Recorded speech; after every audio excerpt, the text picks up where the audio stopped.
Hey everybody, my name is Tyler Patterson. I am an 18-year-old foreign exchange trader. I have a company called Powerhouse Investments LLC where I teach and show people how to trade currencies within the foreign exchange market. Also, while I cannot travel and do events, I'm practicing on my makeup. So if it look a little crazy, please don't mind. I'm only in the practicing phases. I do not claim myself as a certified, dignified makeup artist. So that's just a little disclaimer right there. But today's video is going to be 10 tips on how to grow a small account. Now, this is not a strategy video. I will do a separate video on like strategies that I use to, do a small grow a small account, or live trading on growing a small account. And I actually need feedback from y'all of what y'all define as a small account so that I could best suit the audience. Because to me, a small account is really anything under $1,000, right? Anything under $1,000.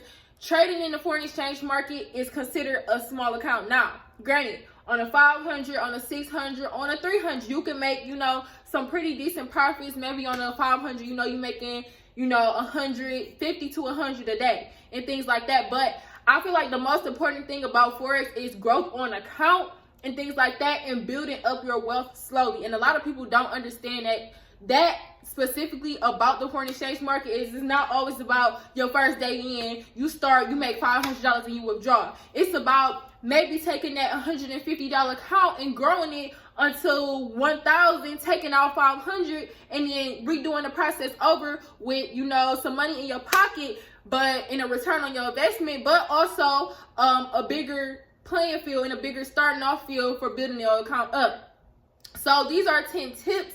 And whenever I do my strategy video, I just need help from y'all, input from y'all about what y'all actually, the price or the dollar amount range that y'all want me to start off with a small account, so that I can show y'all live how I build it up. Or you maybe over a week period or a 30-day period, how I actually build this account up.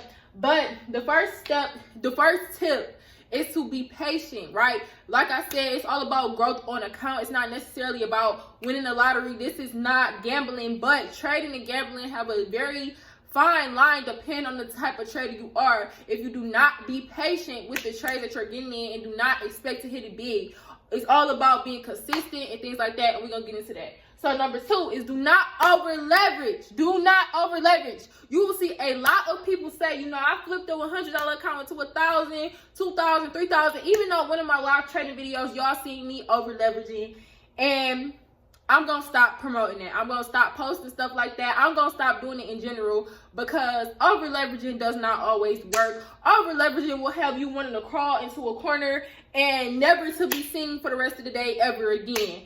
Over leveraging will have you mad at the world. Over leveraging, it can help you win big. It can help you have great returns on your account, but it can also, you lose if you in the red. If your margin is at 99, screaming for air, you're gonna be depressed if you blow an account. So please, please, please, please do not over leverage. I will not promote that on my page. I will not post that on my page because I don't want anybody blowing accounts.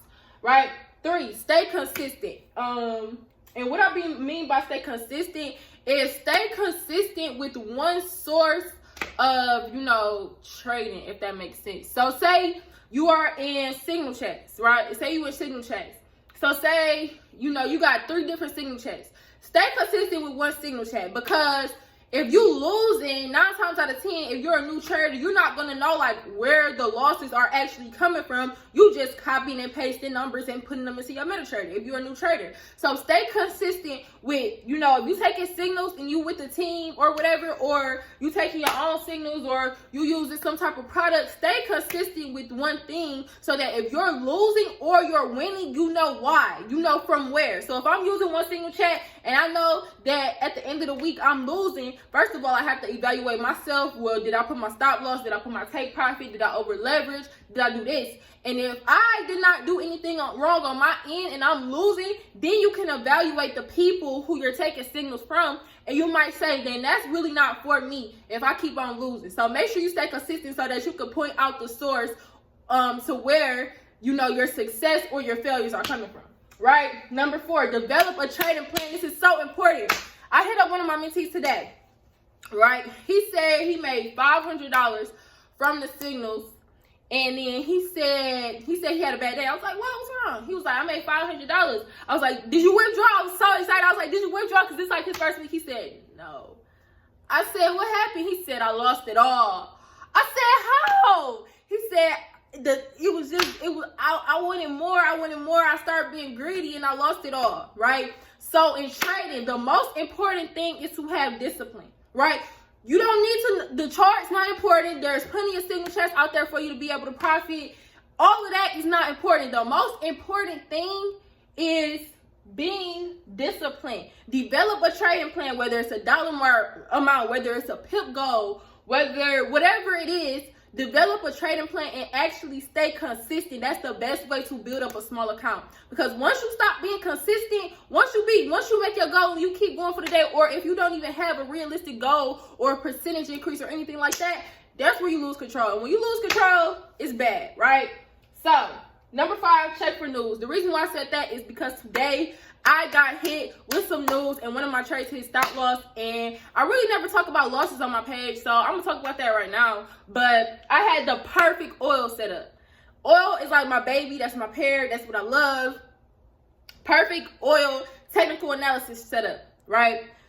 So y'all know this week is NFP week, and it really wasn't any like USD news, but Trump had did whatever he said, wherever he said this, said that Arabia is cutting their oil supply. So if they're cutting their oil supply, then that means that oil is about to go into scarcity, which if it's going into scarcity, that's going to make the value of it rise when we know that it's not an endless supply of it. So I was in a sale. It was a beautiful setup. I mean, I caught it in my single chat, but I'm in some different single chats as well, and like 3 other people caught it in their single chat. It came 5 pips from take profit, reversed, went all the way. Like, I watched the candle like boom, boom, boom, boom, boom, boom, boom. I'm like, what is going on? Like, what is going on? And then a couple minutes later, I saw on my Bloomberg app that they announced that, and I was just like, I should have checked. I didn't even check to see if he was supposed to talk. I didn't even check. So make sure that you are checking the news for these trades, because, you know, just do it, right? Number 6, beware of spreads. This is another thing that I want to touch on, because the other day I got into a gold trade. I got into this gold trade on a 0.01 because I don't like gold. Gold is bipolar. Gold is a bitch. I'm gonna just say that, right? Gold is very, very, very, very, very, very, very, very, very bipolar, right?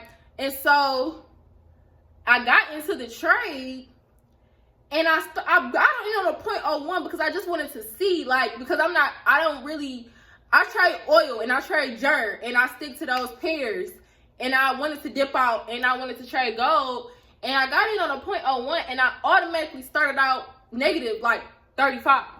And I'm like, negative 35? So then I went to like the spread, and the spread was all the way like at 1,000. I'm like, how?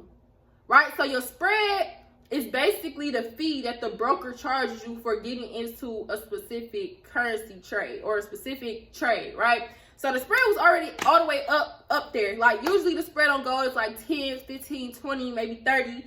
No, it was like 1,000. And it kept on jumping from like 1,000 to 20 to 500 to 10 to 3,000. Like, I was just like, no, get me out of this. Take me out. I don't want to be in no more.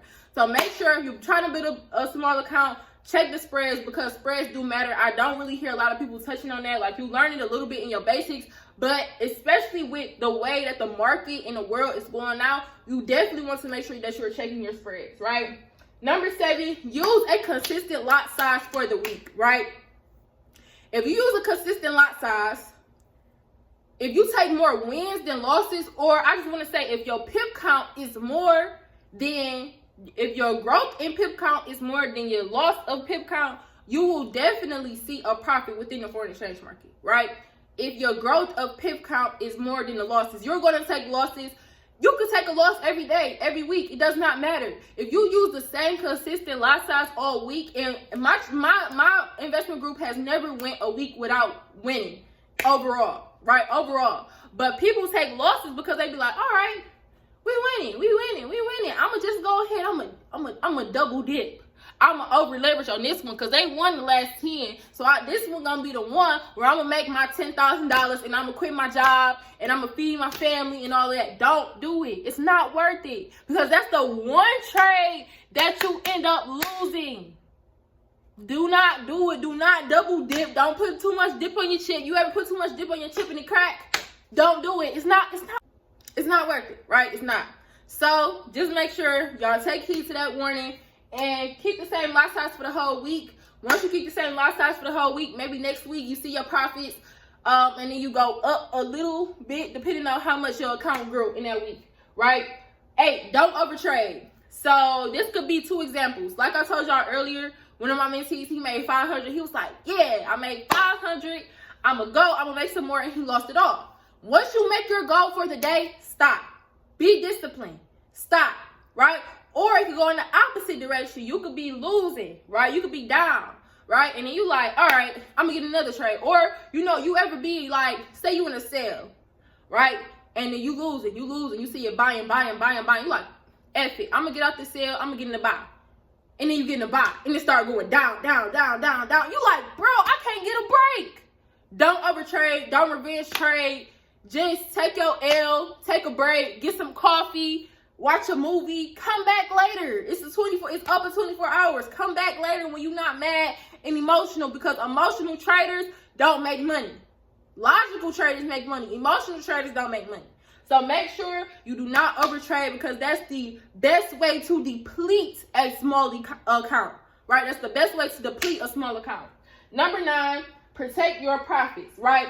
So make sure that you are always using a trailing stop, right? I touched on this in like my actual last training video, which was almost a week ago. But make sure you are always protecting your profits by moving your stop loss into at break entry or into profit. The only profits that are guaranteed is whatever you see on that screen at that second that you are actually looking at it, right? So just because somebody in a signal chat tells you, okay, we got to stop loss and to take profit, right? It's up to you to be in charge of you. I talk about this a lot on my informational sessions. Be in charge of you. You are your own boss, right? That bank account is yours. That trading account is yours.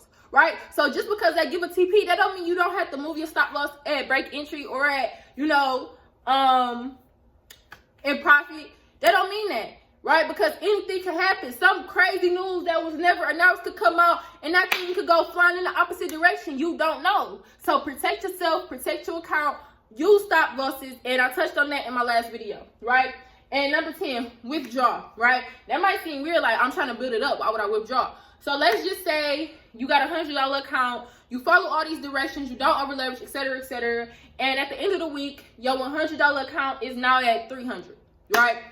You want to make sure that you are always withdrawing. You want to make sure that your belief system stays up, or else you're going to quit. You want to make sure that you know the money is real, right? So if you take a $100 account to $300 in a week, congratulations. I'm proud of you. Withdraw 75, withdraw 50, withdraw 100. Don't withdraw everything, because you still want to keep that building going, but you want to take out something and you want to actually see it into your bank account, because seeing is believing. Yeah, we got the faith base, but I want it in my bank account, right? So make sure that you take the time to withdraw some of your profits. Don't just leave them in, keep them in. Make sure you take it out. And that's basically it for this video, y'all. Every single day, if you want to know how to become a part of my investment group, I am doing YouTube and Instagram lives giving information about me, about my investment group, and about how you can become a part of it. So make sure you hit me up. Also, if you are already a part of I Am Mastery Academy, but you're not on my team, you can buy into my singles chat, which is $100 a month. And yeah, I'll see y'all tomorrow.